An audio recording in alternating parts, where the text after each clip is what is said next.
नमस्कार, मैं हूं राधेश्याम दीक्षित और आप देख रहे हैं रेडियो जय घोष का हमारा डिजिटल प्लेटफॉर्म और साथ में हमें आप सुन रहे हैं रेडियो जय घोष 107.8 FM पर और मैं हूं आपका दोस्त राधेश्याम दीक्षित।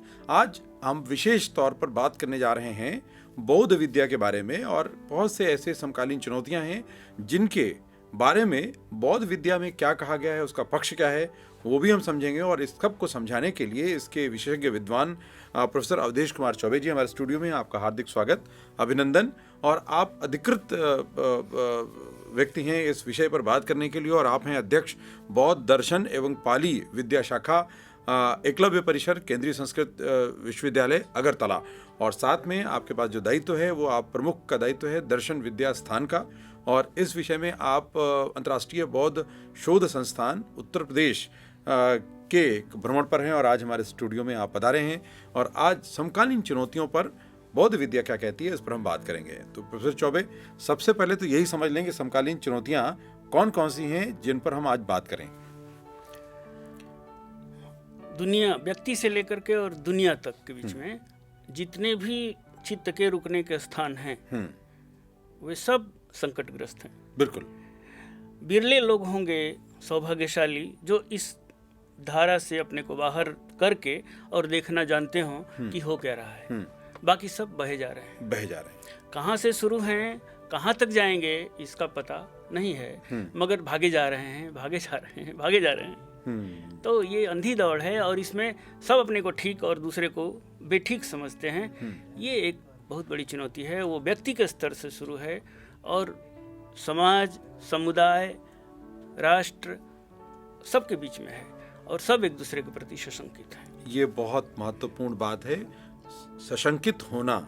और सशंकित होने के दो आयाम हो सकते हैं। एक तो जो शंका है उसका समाधान किया जाए और दूसरा ये है कि अगर हमारी शंका निर्मूल है तो उसका समूल नाश किया जाए ताकि हम मानसिक तौर पर और चित्त के तौर पर स्पष्ट हो सकें। क्योंकि जब तक स्पष्ट नहीं होंगे तब तक हमारी यात्रा गड़बड़ होगी, गडमड होगी और ऐसा करना उचित नहीं है एक मानव के तौर पर, क्योंकि हम बुद्धि और विवेक के साथ जीने वाले प्राणी हैं। ईश्वर ने जो व्यवस्था के तहत मानव को सबसे ज़्यादा संवेदनशील, सबसे ज़्यादा चिंतनीय और सबसे ज़्यादा क्षमतावान बनाया है, तो निश्चित रूप से इसका उद्देश्य है और सभी अलग अलग शाखाओं में इसकी बात होती है। लेकिन आज हम बात करेंगे बौद्ध विद्या शाखा की और इसमें क्या कुछ इन समकालीन चुनौतियों के संदर्भ में कहा, लिखा या प्रयोग किया गया है जिससे हम बुनियादी तौर पर ठीक तौर पर समझ सकें। तो मेरा निवेदन आप सब श्रोता और दर्शकों से रहेगा कि आप अपने पूर्वाग्रहों से मुक्त होकर इस सत्र को आप सोचें, समझें, सुनें और उसके बाद उस पर चिंतन करें। तो ये ज़्यादा श्रेयस्कर होगा बनिस्पत कि हम किसी पूर्वाग्रह के शिकार होकर सही या गलत के खांचों में बढ़ जाए। तो हमारा उद्देश्य इस पर चिंतन करने का है, इसलिए विमर्श का जो ये मंच है ये विमर्श है ताकि हम सभी पक्षों को ठीक ढंग से समझ सकें। ठीक उसी तरह से जैसे एक विश्वविद्यालय में एक विद्यार्थी सभी पक्षों को पढ़ता है और तब अपने विवेक के आधार पर निर्णय करता है। तो प्रोफेसर चौबे, इन समकालीन चुनौतियों में पहले तो बौद्ध विद्या इन समकालीन चुनौतियों में कैसे कैसे इसको व्यवस्थित ढंग से समझने के लिए आधार देती है, ये समझाएं। देखिए, एक तो आप एक उदाहरण बुद्ध के जीवन का, अंगुलीमाल का देखिए जी। वो किसी कार्य कारणवश इतना इंटेलिजेंट बच्चा क्रोध में आ गया और सबका नुकसान करने को सोचने लगा। और जब बुद्ध को कहा गया कि इस मार्ग से मत जाइए, राजा भी भयभीत रहता है इस मार्ग से चलने में, आप मत कृपा करके जाइए, तो बुद्ध ने कहा नहीं, इसी मार्ग से ही जाऊंगा क्योंकि मुझे उसकी ज़्यादा ज़रूरत है या मेरी ज़रूरत है उसको, इसलिए मैं छोड़ दूंगा तो फिर कौन देखेगा। और फिर वो उसी मार्ग से चल पड़ते हैं।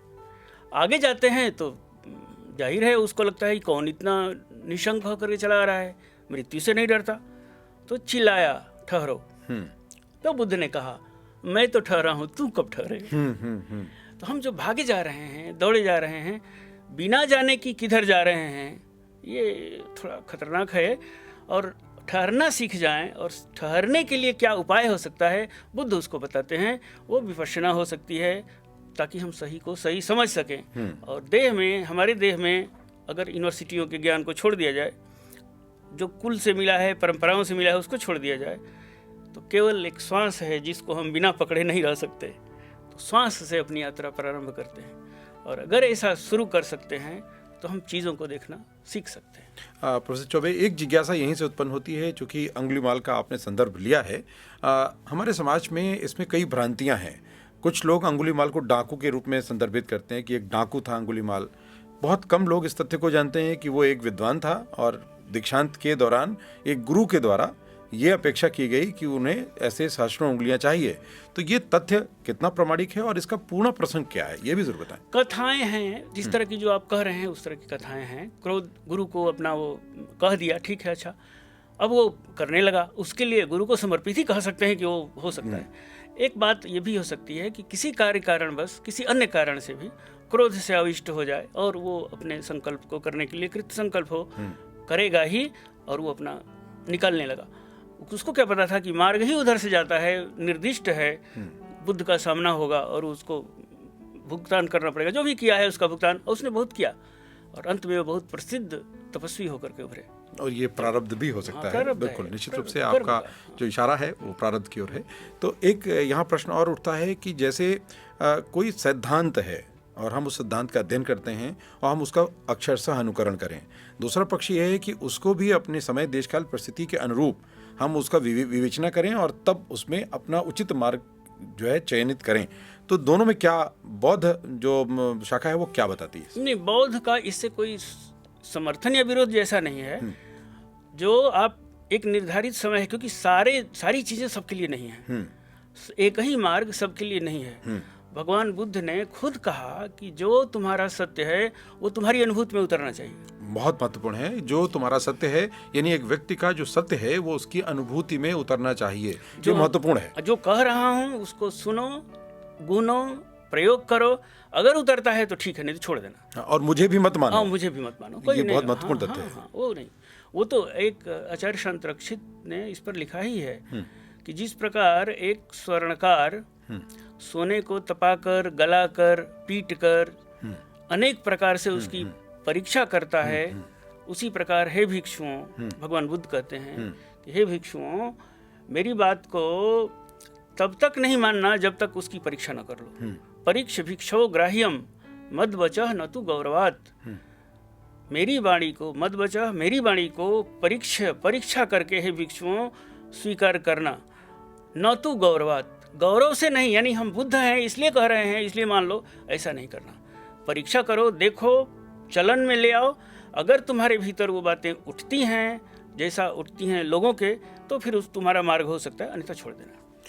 ये स्वतंत्रता और लोग नहीं दे सकते। बहुत सुंदर बात है। ये स्वतंत्रता मुझे लगता है कि व्यक्ति को, एक मानव बनाती है, और मानवीयता के मूल्यों के आधार पर हम बौद्ध चिंतन और बौद्ध शाखा को हम माने या ना माने, लेकिन कम से कम ये बात बहुत सुंदर और अनुकरणीय प्रतीत होती है। और मुझे लगता है कि प्रयोग में सबको लाना चाहिए कि किसी भी आप धर्म, जाति, संप्रदाय कुछ भी मानते हों, कोई भी आपकी शाखा हो, लेकिन कम से कम ये विषय ऐसा बताता है कि हम हर चीज़ का परीक्षण करें। इससे हमारा विस्तार भी होता है, हमारी समझ का दायरा भी बढ़ता है और उसका लाभ भी होता है। इसी क्रम में मैं आपसे समझना चाहता हूँ कि बुद्ध के जो संदेश हैं, जो उनके उपदेश हैं, उनका क्या कोई विरोधाभास है सनातन धर्म के साथ? क्या कहीं उन्होंने विरोध भी किया है इसका? देखिए, इस कहीं कहीं तो उन्होंने सनातन धर्म को, माने इस धम्मो सनातनो, बुद्ध की वाणी है, यही सनातन धर्म है। क्यों? कहा कि ये जो मनुष्य के मन में सबसे बड़ी समस्या है क्रोध की, बैर की। इसने हमारे साथ वो किया, उसके पिता ने हमारे पिता के साथ ऐसा किया था, उसके दादा ने ऐसे किया था, हमारे देश के साथ उस देश ने उस सन में धोखा दिया और ऐसे ऐसे कर दिया। ये सब जो इतिहास की बातें हैं, उनको सोचते हुए हम अपना भविष्य प्लानिंग करें तो कभी भी प्रेम से नहीं रह सकते, और शांत भी नहीं रह सकते। न शांत रह सकते हैं, न अपने को शांत रख सकते हैं, न दूसरे को रख सकते हैं।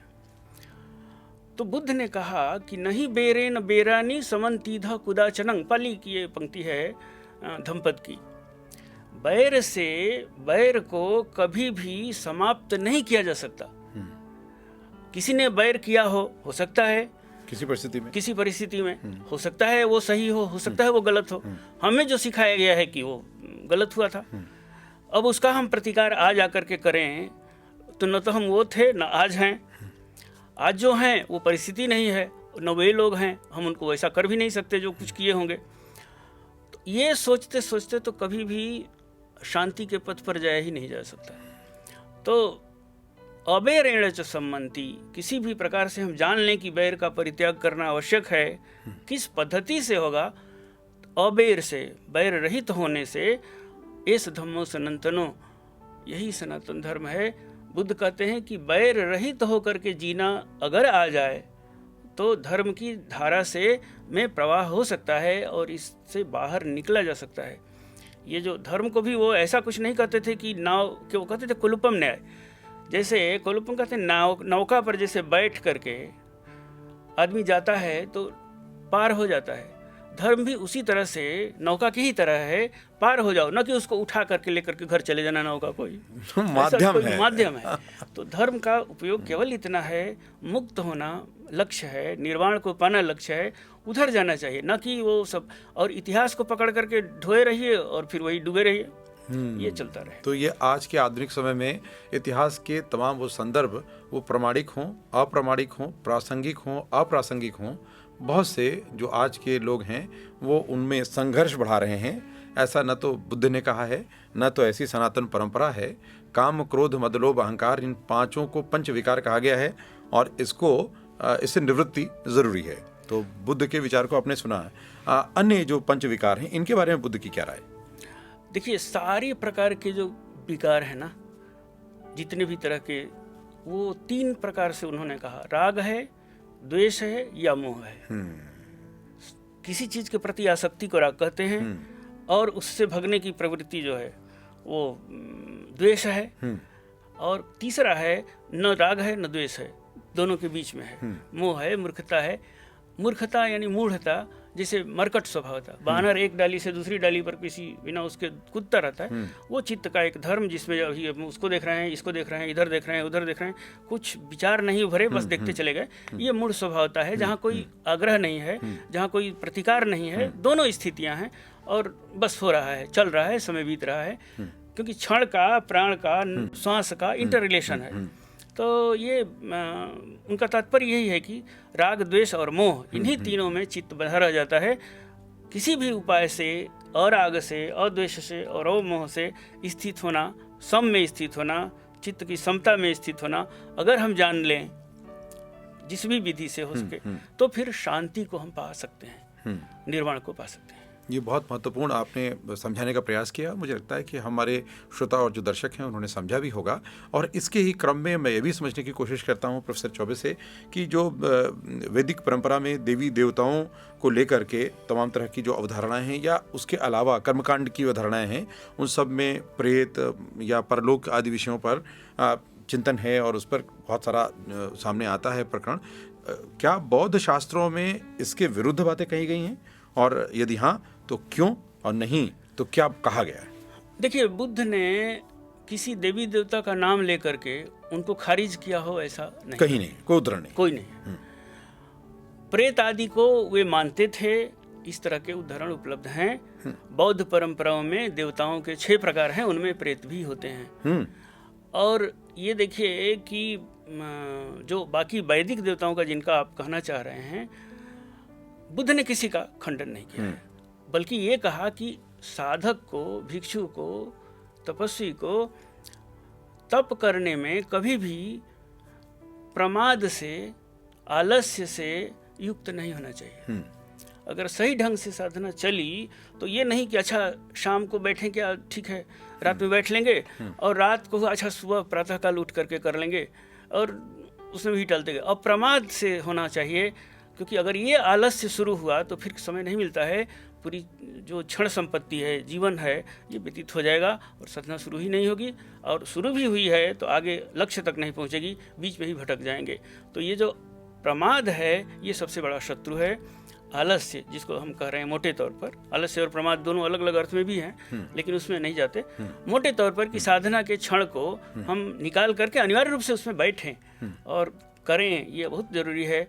और उसके क्रम में एक बार उन्होंने किसी से कहा है कि ये जो अप्रमाद है, इसके वशीभूत होकर के ही इंद्र देवताओं में श्रेष्ठ हो गए। तो जो इंद्र को स्वीकार करते हैं, देवताओं को स्वीकार करते हैं, प्रेतों को स्वीकार करते हैं, वो कुछ पार्टिकुलर देवी देवताओं को नहीं स्वीकारेंगे या स्वीकारेंगे, ऐसा कोई आग्रह नहीं है।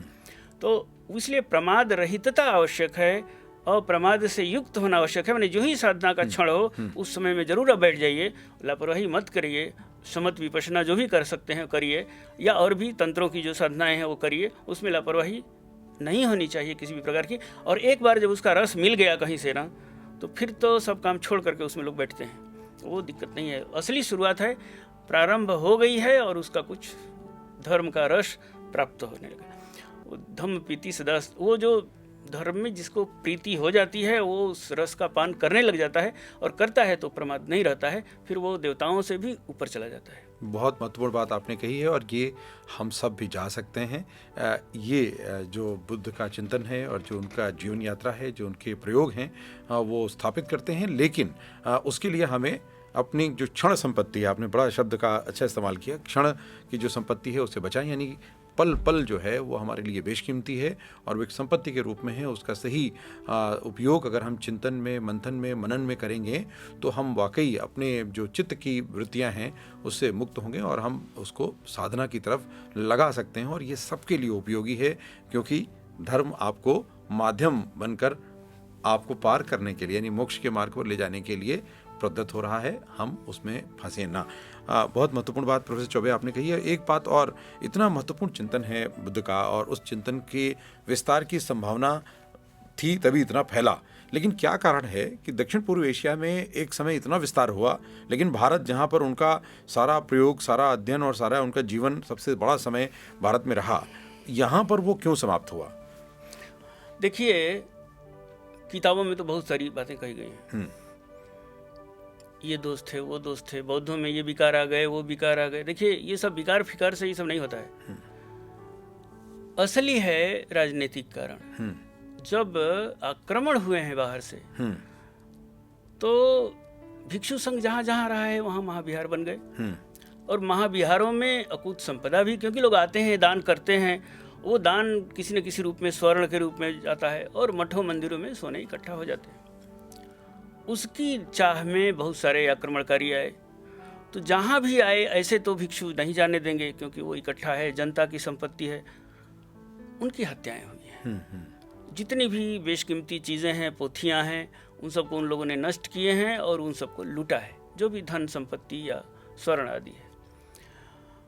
उस लूट में संगठित रूप से हत्याओं के उदाहरण स्वाभाविक रूप से वहीं बौद्धों को ही झेलने पड़े, बौद्ध भिक्षुओं को, जो उन मठों में एक साथ रहते थे। उसमें 10,000 20,000 कितने भी हों, उनको इन लोगों ने निर्ममता से मारा है। उसका कुपरिणाम ये हुआ कि मठ शून्य हो गए, भिक्षु शून्य हो गए, क्योंकि अब आते समय मारा, जाते समय जब बचेगा उसको लूटने आएंगे, फिर मारेंगे, और ये क्रम चलता रहेगा। तो जब राज सत्ता कमजोर होती है, जब लुटेरे लोग बढ़ते हैं, दूसरे आक्रमणकारी आते हैं, तो जहाँ पर इकट्ठा है संपत्ति जो दिखती है, जो घरों में है वो तो छोड़िए, जो मठों मंदिरों में है वहाँ कोई सिक्योरिटी तो है नहीं, उन जमानों में इस तरह होता ही नहीं था। तो उन लोगों को मारा पीटा, इस वजह से लोग भागे और पलायित हुए, कुछ कुछ पोथियाँ लेकर के भागे हैं। आप नालंदा का भी उदाहरण दी, वो भी महाविहार है, वहाँ भी इसी तरह का पूरा नष्ट किया, फूका, जो बच गया वो रह गया। कुछ हम लोग मानते हैं परंपराओं में कि पोथियों को लेकर के कुछ लोग कहीं किसी तरह से भागे, किसी दूसरे पहाड़ों की ओर चले गए कहीं, तो जो बच गई वो बच गई, जो नष्ट हुई वो बहुत दिनों तक जलती रही। तो उन हत्याओं ने लोगों को आक्रांत किया, इस वजह से उसका नुकसान हुआ है। बाकी और कोई कारण, भीतरी कोई कारण ऐसा नहीं लगता, क्योंकि श्रद्धा जब एक जगह बैठ जाती है उसको हटाना बहुत मुश्किल होता है। प्रोफेसर चौबे, इसके साथ में एक जिज्ञासा ये भी आ रही है कि जो इतने जो प्रामाणिक तथ्य हैं, क्योंकि उनका भी संकलन है, लेकिन प्रामाणिक तथ्यों के आलोक में हम जो प्रामाणिक संवाद है उसकी कमी नजर आती है, जिसकी वजह से बहुत तरह के भ्रम हैं या जो गलत उद्देश्यों से अपने अपने एजेंडे लेकर आ रहे हैं लोग, वो इसका दुरुपयोग कर रहे हैं और लोगों में भ्रांतियां फैला रहे हैं। आप ऐसे विषयों पर आपके चिंतन क्या है, आप क्या कहना चाहेंगे? ये केवल हमारे ही देश में नहीं, बाहरी भी दिमाग जो लगे हैं ना, उन लोगों ने भी इसी तरह के काम किए हैं। कुछ विशेष उद्देश्यों से इतिहास लेखन में लोग जानबूझकर बहुत सारी गलतियां किए हैं, और उसका खमियाजा आने वाली पीढ़ियों को भुगतना पड़ता है। क्योंकि विश्वविद्यालय जो हमारे बने वो तो पश्चिमी मॉडल हैं, और पश्चिमी सोच यूनिवर्सिटी सिस्टम ही मुझे लगता है कि कहीं ना कहीं से चर्च से प्रभावित रही। तो उससे प्रभावित होने पर जब सोच जब बनेगी तो सब अपने लोगों को तलाशेंगे, लोगों को बनाएंगे। तो विभेद की बहुत सारी चीज़ें तो मैं भी मानता हूँ कि ऐसा है, लेकिन वही विभेद हमारा भी अंग बन जाए तो वो खतरनाक है। और जो बाद के विद्वान आए वो भी उन्होंने उसको बहुत ध्यान से नहीं देखा, मान लिया कि उन्होंने कहा है तो सही ही होगा। वेदों के कार्यकाल को भी लेकर के बहुत सारी भ्रांतियाँ हैं। वो जिसको वेद कहते हैं उसमें वो इतिहास नहीं आता है, काल की वो अवधारणाएँ नहीं आती हैं जो लीनियर हैं, जिसको पश्चिम लेकर के गाता है। यहाँ तो युग और महायुग की बातें हैं, कल्प कल्पांतर हैं, बौद्ध परंपराएं भी उसको स्वीकार करती हैं। तो उसमें कहीं कोई झमेला नहीं है, झमेला सोच को लेकर के और उसमें विभेद को उत्पन्न करने का है। उससे अगर बचा जा सके तो विश्वविद्यालय को, मुझे लगता है कि विश्वविद्यालयों को नए सिरे से चीज़ों को देखने की ज़रूरत है। चूँकि आप इसके चिंतन, इसके अध्ययन और अध्यापन से जुड़े हैं, तो मैं ज़रूर समझना चाहूँगा कि इन तमाम तरह की आशंकाओं को निर्मूल करने के लिए अभी वर्तमान में देश राष्ट्रीय स्तर पर या अंतर्राष्ट्रीय स्तर पर किस तरह के प्रयास हो रहे हैं, जिसमें बौद्ध शाखा के प्रामाणिक तथ्यों और प्रामाणिक जो प्रक्रियाएं हैं उनको बताया जाए, उनको सहेजा जाए। दरअसल जो बौद्ध शाखा के बड़े बड़े संगठन हैं उनकी भी जड़ें बाहर हैं, और वो जिन यूनिवर्सिटीज़ और सिस्टम से निकलते हैं वे भी परंपरा के कम हैं। ये जो मठ मंदिरों वाले कम विद्यार्थी या अध्यापक उसमें काम करते हैं, बाकी लोग वही लोग हैं। तो अभी तो मुझे नहीं लगता है कि ऐसा कुछ प्रयास हो रहा है दुनिया में कि नए सिरे से इसको लिखा जा सके, और लिखा जा सके तो उसमें आग्रह नहीं रहेगा, इसकी कोई गारंटी नहीं। तो क्योंकि जो भी नए आएंगे वो भी अपने अपने आग्रहों से बंधे हुए होते हैं। आग्रह रहित होकर के इतिहास लेखन होगा, ये भी एक अपने आप में प्रश्न ही है, एकेडमिक प्रश्न है कि क्या ऐसा संभव है? शायद नहीं है। इसलिए इतिहास को, अतीत को लेकर के ढोने के लिए हमारे देश में चलन नहीं है, चलन ही नहीं ना। तो ये बहुत महत्वपूर्ण बात आपने कही है, लेकिन इसकी आवश्यकता तो है कि हम स्पष्टता बहुत जरूरी है। हाँ, क्योंकि हमारा लक्ष्य जो है इस धारा से बाहर निकलने का है, न कि इस धारा में ही बार बार चक्कर उलझे रहने का है। हाँ, इसलिए भारतीय परंपराएं पूरी, बौद्ध, जैन और ये सनातन जो अन्य परंपराएं हैं, वैदिक, शाक्त, शैव, सभी, इस सबसे, सबका लक्ष्य वही है कि इस सबसे बाहर निकलना जरूरी है, उसमें अटकना नहीं है। इसलिए जिन मूर्तियों की पूजा भी करते हैं, मान लीजिए अगर उसी को लक्ष्य बनाएं तो तंत्र में बाद में वो भी टूट जाती है, खत्म है। भीतर अगर स्थापित करते हैं तो वो भी नहीं रहता है। विभिन्न केंद्र हैं जहाँ जहाँ ये लोग करते हैं विभिन्न संप्रदायों के हिसाब से, जैसी जिसकी दीक्षा या अभिषेक आदि का क्रम हो, तो बाद में ये भी नहीं रहता है, फिर उसके साथ युक्त हो जाते हैं। आप देखिए, देवरहवा बाबा को पूछा किसी ने कि आपकी क्या अवस्था है, तो कहे बच्चा लिख लो ईश्वरलीन। अब उस पत्रकार को समझ नहीं आएगी क्या कह रहे हैं, और वो कह रहा है कि वो 80 साल के हैं कि 100 साल के हैं, 300 साल के हैं। वो पूछ, कहे बच्चा इसे फालतू से तुम खाली इतने जान लो ईश्वरलीन कहाँ से समझेगा बेचारा, वो ट्रेनिंग नहीं हुई है। तो अभी तो जैसा मानस है, लोक मानस है, उसमें इस तरह की चीज़ें जल्दी समझ में नहीं आने वाली हैं। कोशिश ये होनी चाहिए कि अध्यात्म को समझने वाले लोग हम पैदा करें, तब जाकर के कुछ नया संचार हो सकेगा। बौद्ध भी मानते हैं कि भविष्य में मैत्रेय आएंगे। मैत्रेय इसलिए कि वे मैत्रेय बुद्ध होंगे और उसके लिए मातृगर्भ में जाना होगा उनको। अभी वो माना जाता है कि हम लोग कहते हैं कि वो तुषित लोक में तपस्यारत हैं, वे आएंगे, और वो आएंगे तो मातृगर्भ में आएंगे। मातृगर्भ से फिर वो जैसे बुद्धों का होता है, वो जन्म लेंगे, फिर सारा कुछ होगा, फिर वो प्रव्रजित होंगे, फिर उनका भी सब कुछ होगा, बुद्ध होंगे, तब वो लोक को इकट्ठा करेंगे, मैत्री चित्त को उत्पन्न करेंगे लोगों में। आखिर हम जीना क्यों चाहते हैं? ये इसलिए नहीं तो किसी इतिहास को लेकर के ढोते रहें, उसके लिए जीते हैं, या कुछ और भी है? चैन से रहना सीखेंगे या केवल इसी तरह लड़ते झगड़ते रहेंगे? और पूरा समय तो लड़ने झगड़ने में ही चला जाता है, चाहे भीतर का संघर्ष हो, चाहे बाहर का, घर का हो। घर में पत्नी है, बच्चे हैं, कोई कहना सुनने वाला नहीं है। आज का जो जमाना है, हम लोग अपने पिता की, माता की कहना नहीं सुनते हैं, उसी तरह के हमारे बच्चे होंगे, उसी तरह के उनके होंगे। तो घर से ही विसंगति शुरू हो गई, आगे आप सबको इकट्ठा कहाँ से कर लेंगे? तो सबको साथ में लेकर प्रेम से बैठना आना चाहिए, उसको सीखना ही पड़ेगा, और उसके लिए साधना जरूरी है। चूँकि ये बात बहुत अच्छे से आपने व्याख्या में दी है, इसलिए एक और प्रश्न यहाँ उत्पन्न होता है कि बौद्ध जो शाखा है वो जीवन के उद्देश्य को कैसे परिलक्षित करती है, कि सामान्य तौर पर हमारे जीवन का उद्देश्य है क्या? हाँ, दुख को पहचानना पहली जरूरत, क्योंकि हम दुख में रहते हुए भी अगला काम जो करते हैं वो भी दुख का ही अंग हो जाता है, ये बाद में समझ में आता है। गर्मी है, पंखा चाहिए, पंखा आ गया, फिर समस्या, एसी हो जाना चाहिए, एसी हो गई, फिर नई नई बीमारियां। तो लगता है कि ये सब जो इंद्रियों को तृप्त करने वाले तरीके हैं, ये सब काम के नहीं हैं।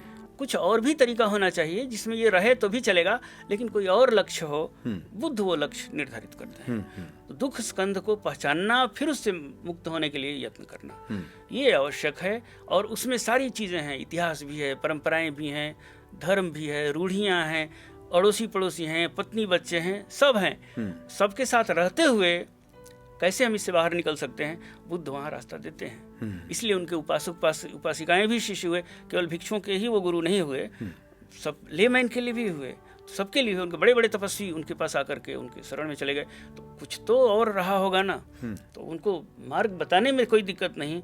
वो लक्ष्य है दुख स्कंध से मुक्ति, क्योंकि जितनी प्रकार की सिद्धियां हैं, जितने भी प्रकार की लौकिक लोकोत्तर सभी, उन सबको वहाँ पर दुख के ही अंतर्गत लिया जाता है। और देवतागण देव भूमि में जाकर के फिर मनुष्य भूमि में आना पड़ेगा, माने इस लोक में आना पड़ेगा, ये वैदिक परंपराएं भी कहती हैं और यहाँ भी है। तो इसलिए देवता होता होना भी बेकार की चीज़ है, उससे भी बाहर निकले, क्योंकि देवतागण भी उसी दुख से दुखी हैं जिससे मनुष्य और पशु हैं सब। इसलिए स्टेशन बदल रहा है। हाँ, बस वही बदल रहा है। और लगता है कि जैसे फैन है, एसी है, उसी तरह से मनुष्य है, देवता है, बाकी कुछ है नहीं। भोग है, भोग भूमि में रहेंगे, फिर क्षीणे पुण्य मर्तलोक के विशंति, मृत्यु के माने लोक में प्रवेश करना ही पड़ता है पुण्य के क्षीण होने पर, चाहे आप विभिन्न स्वर्ग आदि लोकों में घूमते रहिए, यहाँ भी कोई उसकी आपत्ति नहीं है, वही स्थिति होती है, लौट आते हैं। कुछ कुछ स्थितियाँ ऐसी हैं जहाँ देवभूमि में जन्म लेने के बाद फिर वो मुक्त हो जाते हैं, ऐसा भी है। तो लेकिन उसके लिए तो बहुत ऊंची तपस्या की जरूरत है। तो तप को साधन बनाया बुद्ध ने, और लक्ष्य बनाया मुक्त होने को, निवृत्त होने को, जिसको निर्वाण कहते हैं। और उसके लिए लोग यत्नशील होते हैं। तो उसमें ये सब चीज़ें नहीं आएंगी, नहीं तो राग द्वेष ही उत्पन्न करते रह गए तो फिर तो कुछ नहीं हो सकता। सांसारिक जाल है, उसी जाल में फंसे रहेंगे। उसको वो कल्पना जाल कहते हैं। उस कल्पना जाल माने विचारों का जाल, जो कल्पित होता है, जो मन सृष्ट करता है, जितना कुछ विचार, वो सब जाल है। उससे बाहर निकलना जरूरी है। उसके लिए उसको एक धारा में ले जाना है, वो साधना की धारा है। तो साथियों, हमारे मन की जो कल्पना का जाल है, जो ये सांसारिक जाल है, इसके लिए वैज्ञानिकों ने जो अध्ययन किया वो पाया कि प्रतिदिन, पहले ये समझा था कि शायद 5 से 6,000 थॉट्स आते हैं, लेकिन बाद में पाया कि नहीं, 50,000 से 60,000 तक विचार किसी एक व्यक्ति में साधारण तौर पर आते हैं, और हम उसे जान पाएं या न जान पाएं, लेकिन वो हमें प्रभावित करते हैं। और इस तरह के कल्पना जाल में फंस जाना व्यक्ति का स्वाभाविक है, और हम फंसे हुए हैं। हम किसी मत को माने, लेकिन ये तो एक वैज्ञानिक सत्य है। इसलिए इस तथ्य से जुड़ते हुए आप भी चिंतन की प्रक्रिया में आते हुए अपने चित्त को निवृत्त करने के लिए आप सही दिशा में प्रामाणिक तथ्यों को समझते हुए उस दिशा में प्रयासरत हों, ये हमारी आपसे अपेक्षा भी है। और ये जो विमर्श का उद्देश्य है वो यही है। और इस उद्देश्य के लिए प्रोफेसर चौबे आज हमारे स्टूडियो में इस तथ्य को महत्वपूर्ण तरीके से आप रख रहे हैं। इसके लिए आपको पुनः हम साधुवाद देते हुए अगले प्रश्न की ओर बढ़ते हैं। अभी जो समाज में जो चल रहा है प्रयास, वो तो है ही है, लेकिन सरकार के स्तर पर जो बौद्ध विद्या के प्रचार प्रसार की कोशिशें हुई हैं और हो रही हैं, और उस पर और विस्तार के काम भी चल रहे हैं। इसमें अगर आप अंतर्राष्ट्रीय बौद्ध शोध संस्थान जो उत्तर प्रदेश में कार्यरत है, उसके प्रयासों को आप देखते हैं, तो आप उसको किस स्तर पर देख पाते हैं और कैसे आप उसकी समीक्षा करते हैं? पिछले दिनों अंतर्राष्ट्रीय बौद्ध शोध संस्थान ने एक आयोजन किया था कुशीनगर में। वो प्रधानमंत्री जी उसका उद्घाटन करने आए थे, कुशीनगर एयरपोर्ट का। उसमें विभिन्न देशों के वो जो राजदूत लोग हैं, वे लोग भी थे। श्रीलंका से वो भगवान बुद्ध का जो दांत हैं, वो उसको ले आया गया था। उसका दर्शन करने के लिए बहुत सारे लोग आए थे, और उसमें हजारों लोग थे, हजारों भिक्षु थे, और जनता भी थी, आम जनता। उसमें विद्वान लोग भी थे। तो अंतर्राष्ट्रीय बौद्ध शोध संस्थान ने विद्वानों का एक बड़ा वो समूह इकट्ठा किया, और वहाँ पर जो संगोष्ठी हुई उससे अंत तक लोग सुने। यानी बहुत अच्छा आयोजन था। इस तरह के भव्य आयोजन अगर होते हैं तो आप समझिए कि कुछ दिनों तक तो जरूर, 1 2 साल 3 साल तक तो वो प्रभाव चित्त में रहता है लोगों। ऐसे आयोजन अगर होते रहें तो ये बहुत अच्छा होगा। और कम से कम उन स्थलों पर तो जरूर इन लोगों को करना चाहिए जहाँ पर बुद्ध सीधे जुड़े रहे हैं। यूपी में कई ऐसे स्थान हैं, और अब तो अगर अंतर्राष्ट्रीय हैं तो देश के विभिन्न हिस्सों में जहाँ जहाँ बौद्ध परंपराएं हैं, उन सभी संस्थाओं को जोड़ करके, लोगों को जोड़ करके, क्योंकि उसमें हीनयानी भी हैं, उसमें महायानी हैं, वज्रयानी हैं।